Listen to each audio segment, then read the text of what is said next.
ఈ జర్నల్ ద్వారా అందరికీ అందజేయడం వంటి గొప్ప కార్యాలు నిర్వహిస్తున్నటువంటి డాక్టర్ విక్రమబాబు గారిని మాట్లాడుతుందిగా కోరుతున్నాను. ప్లీజ్ ఆత్మీయత విక్రమబాబు గారికి మరొకసారి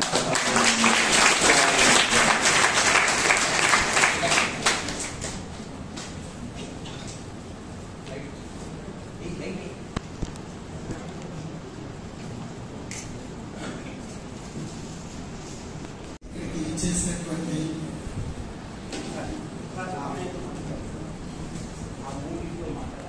వ్యక్తిగతంగా చేసినటువంటి పెద్దలకు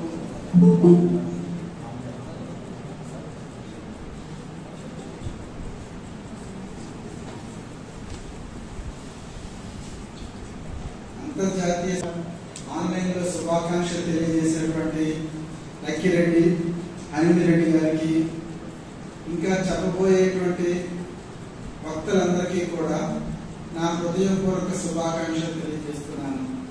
మీరందరికన్నా ముఖ్యంగా ఈ సదస్సుని కండక్ట్ చేయాలని ఆలోచన కలిగినటువంటి తెలుగు శాఖ దేవానంద్ గారికి కూడా నా హృదయపూర్వక శుభాకాంక్షలు తెలియజేస్తున్నాను.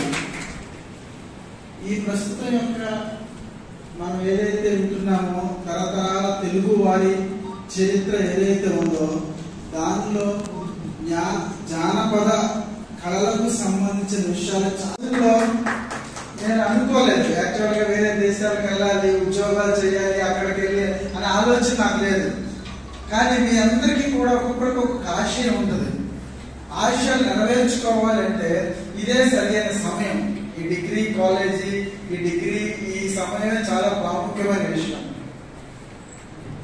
ప్రస్తుతం నేను పనిచేస్తున్నటువంటి ఆ దేశంలో, ఆఫ్రికా ఖండంలో వాళ్ళకు కూడా రకరకాలైనటువంటి జానపద అంటే వాళ్ళ కల్చరు, వాళ్ళకి సంబంధించిన సాంప్రదాయాలకు సంబంధించిన విషయాలు అలా కంటిన్యూటీ అవుతూనే ఉన్నాయి. ఇంకా వాళ్ళకి ఒక రకంగా చెప్పాలంటే మనం ఇప్పుడు 2024వ సంవత్సరంలో ఉన్నాం.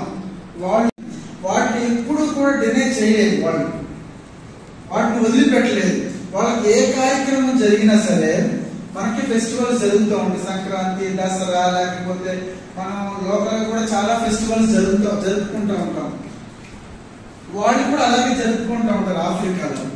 కానీ ఎంత రిచ్ అయినప్పటికీ కూడా, ఎంత చదువుకున్నప్పటికీ, ఏ ఉద్యోగం చేసినా, ఈవెన్ ప్రైమ్ మినిస్టర్ అయినప్పటికీ కూడా అక్కడ ఉన్న జానపద కళలు, సాంప్రదాయాలు వాటికి చాలా విలువ.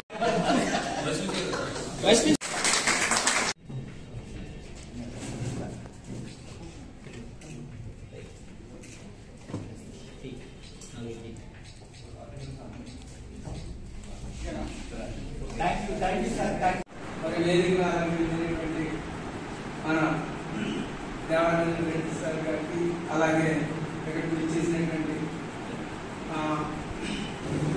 పరిశోధన చేస్తున్నటువంటి తెలుగు ఉపాధ్యాయ బృందానికి కూడా నా నమస్కారాలు. నా పేరు గుడి గోవిందరాజులు. మండల ప్రజా పరిషత్ ప్రాథమిక పాఠశాల నూకాలంపూడి చెదుర్తి గొల్లపురం మండలం కాకినాడ జిల్లా నుంచి వచ్చాను సార్. నేను విద్యా విధానం, విద్యా బోధనలో తోలుబొమ్మల యొక్క పాత్ర గురించి నేను రీసెర్చ్ పేపర్ సబ్మిట్ చేయడం జరిగింది. మరి దీనిలో తోలుబొమ్మలు అనేటువంటిది పురాతన కాలం. ఈ కళ ప్రస్తుత పరిస్థితుల్లో అంతరించిపోయేటువంటి దశలో ఉంది. ఇటువంటి కళని విద్యా విధానంలో వినియోగించినట్లయితే మనం ఈ కళని తరతరాలకి అందించేటువంటి ఉద్దేశంతో నేను చేసేటువంటి చిరు ప్రయత్నమే విద్యా బోధనలో తోలుబొమ్మల యొక్క పాత్ర. మనం పాఠాలు చెప్పేటప్పుడు పిల్లలకి బొమ్మలు అంటే చాలా ఇష్టం. మరి ఆ బొమ్మల్ని తోలుబొమ్మల రూపంలో చేసి నేను విద్యార్థులకి బోధన చేయడం అనేది జరుగుతూ ఉంది. మరి అలాగే నేను తోలుబొమ్మలే కాకుండా రాజస్థాన్కి సంబంధించినటువంటి స్ట్రింగ్ పపెట్స్ కానీ, పశ్చిమ బెంగాల్కి సంబంధించినటువంటి మౌత్ పపెట్స్ కానీ, అలాగే రాడ్ పపెట్స్, అలాగే వెంట్రులాక్రిజం పపెట్స్, అలాగే ఫింగర్ పపెట్స్, రకరకాల పపెట్లను తయారు చేసి నేను అనేక రకాల కార్యక్రమాల్లో నేను షోస్ కూడా ఇవ్వడం జరుగుతూ ఉంది. అదే కాకుండా పిల్లలకి ఇచ్చి ఆ పపెట్స్ ని పిల్లల చేతే లెసన్స్ కూడా చూపించడం జరుగుతా ఉంది. మరి దీన్ని మీరు చూడాలంటే వీక్షించాలంటే టిల్లి గోవిందరాజులు పపెట్రీ అంటే యూట్యూబ్ లో కానీ లేదా గూగుల్లో కానీ మీరు టచ్ చేస్తే అందులో మొత్తం వీడియోస్ అన్ని కూడా వస్తాయి. అలాగే మా పిల్లలు కూడా అలాగే ప్రతి సంవత్సరం కూడా వేసవి కాలంలో నేను సమ్మర్ క్యాంప్ నిర్వహించి స్కూల్ పిల్లలకి ఫ్రీగా వర్క్ షాప్ కండక్ట్ చేసి నేర్పిస్తూ ఉంటానండి. అలాగే ఈ విధంగా చేయడం వల్ల పిల్లలలో నైపుణ్యం అనేటువంటిది హ్యాండ్ స్కిల్స్ డెవలప్ అవుతాయి ఈ పపెట్రీ వల్ల. అలాగే భాషను మాట్లాడే గుణం అనేది అభివృద్ధి చెందుతుంది. అలాగే లీడర్షిప్ క్వాలిటీస్ నాయకత్వ లక్షణాలు అనేటువంటివి బాగా అభివృద్ధి చెందుతాయండి. మరి దీన్ని మీరు నిరూపించారు. ఎందుకంటే నేను పాఠశాలలో జాయిన్ అయినప్పుడు 70 మంది స్టూడెంట్స్ ఉండేవారు. ఫిషింగ్ ఆర్పేట అని కాకినాడ రోడ్లో ఒక పాఠశాల ఉండేది. అక్కడికి నేను ఇల్లు విగ్రహమే నేర్చుకున్నాను, నేనే ఇచ్చాను. అప్పుడు నేను ఈ పప్పెట్స్ ఉపయోగించి కథలు చెప్పడం, చిన్న చిన్న డ్రామాలు వేయడం, పిల్లలకి ఆట ఆడించడం చేస్తే ఆ 70 మంది పిల్లలు అయింది 142 మంది పిల్లలు చేరారు. 140 మంది పిల్లలు చేరారు. ఈ చేరడమే కాకుండా వాళ్ళందరూ కూడా ప్రతిరోజు పాఠశాలకు రావడం జరిగింది. ఇదే విషయాన్ని నేను విద్యా సదస్సులో విజయవాడలో చెప్పడం జరిగింది. చెప్తే అవునా కాదని ఎస్పీడి గారు డైరెక్ట్ గా మా స్కూల్ కి ఇచ్చేసారండి. సడన్ గా ఇచ్చేస్తే వాళ్ళు చేసే పర్ఫార్మెన్స్ కూడా చూపించాను ఎస్పీడి గారు. వాళ్ళు చేసే పబ్లిక్ షో కూడా చూపించాను. హిందూ పేపర్ వచ్చింది. మీరు fishing Arpeta Kakinada rural Hindu paper లో కొడితే మీకు ఆన్లైన్ లో కూడా వచ్చేస్తుంది పేపర్. అలాగే ఈ విధంగా పెట్టిన తర్వాత పిల్లల్లో బాగా ఆసక్తి పెరిగింది. ఈ విధానం బోధించే విధానం చూసి ఒక సంస్థ ప్రస్తుతం వచ్చారండి. వచ్చి నేచురల్ ఇంత బాగా చెప్తారు, మీకు ఏం కావాలని అంటే ఒక కంప్యూటర్ అన్నారండి. 6 కంప్యూటర్లు ఇచ్చేసారు. 6 ఇచ్చారండి కంప్యూటర్. నేను ఒక కంప్యూటర్ అడిగితే మొత్తం 7 క్లాసులకి 6 కంప్యూటర్లు సెట్ చేసి నేను పిల్లలకి ఆ డిజిటల్ విధానం అలవాటు చేశాను. ఇప్పుడు 2015లో అలవాటు చేశాను. డిజిటల్ విధానం ఇప్పుడు వచ్చింది కానీ నేను డిజిటల్ విధానం ఫస్ట్ క్లాస్ సెకండ్ క్లాస్ పిల్లలకి రైమ్స్ ఇంగ్లీష్ లో చూపించి చెప్పడం డెవలప్ చేసి, అలాగే ప్రతి క్లాస్ లో ఒక కంప్యూటర్ నుంచి పర్మనెంట్ శిశువులు కదలం కొన్ని రకాల ఎక్స్పెరిమెంట్ తయారు ఇవన్నీ కూడా పిల్లలకి చేసి చూపిస్తే అవి చూసి ఎస్పీ గా చాలా ఆశ్చర్యపోయారండి. ఆశ్చర్యపోయి స్కూల్ అంతా ఎలా ఉందంటే డాక్యుమెంట్స్ ఎక్కడి నుంచి అప్పుడు తెలంగాణ అంతా కూడా కలిపి ఉండేదండి. బైఫర్కేషన్ జరగలేదు. ఆ సమయంలో వాళ్ళు ఎస్పీ గారు ఏం చేశారంటే హైదరాబాద్ నుంచి వీడియోగ్రాఫర్స్ పంపించి డాక్యుమెంటరీ ఫిల్మ్ తీయించారండి. ఈ డాక్యుమెంటరీ ఫిల్మ్ తీయించి ఆ సీడీని అన్ని పాఠశాలకు కూడా పంపించేశారు.